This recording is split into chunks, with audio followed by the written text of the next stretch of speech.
हमारे इस चैनल मैथिली गंगा को लाल बटन दबाकर सब्सक्राइब करें व घंटी के निशान का बटन दबाएं ताकि सभी नए वीडियो आप तक तुरंत पहुंचे बिल्कुल मुफ्त।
चम चम कैमा आहा केर गहना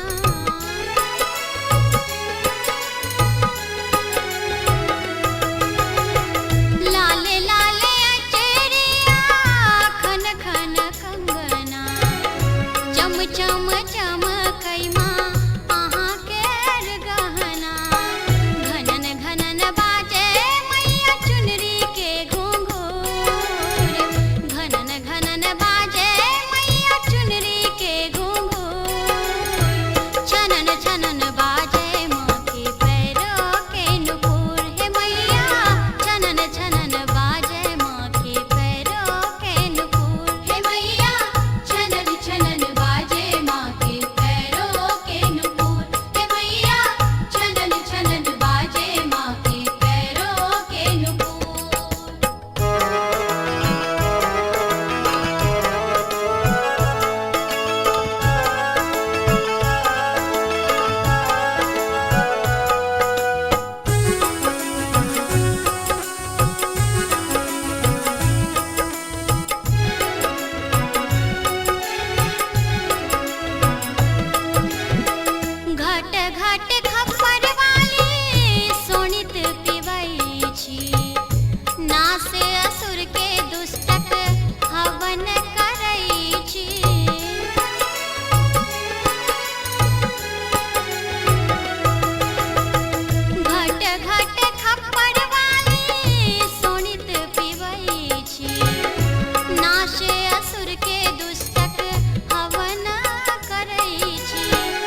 हमारे इस चैनल मैथिली गंगा को लाल बटन दबाकर सब्सक्राइब करें व घंटी के निशान का बटन दबाएं ताकि सभी नए वीडियो आप तक तुरंत पहुंचे बिल्कुल मुफ्त।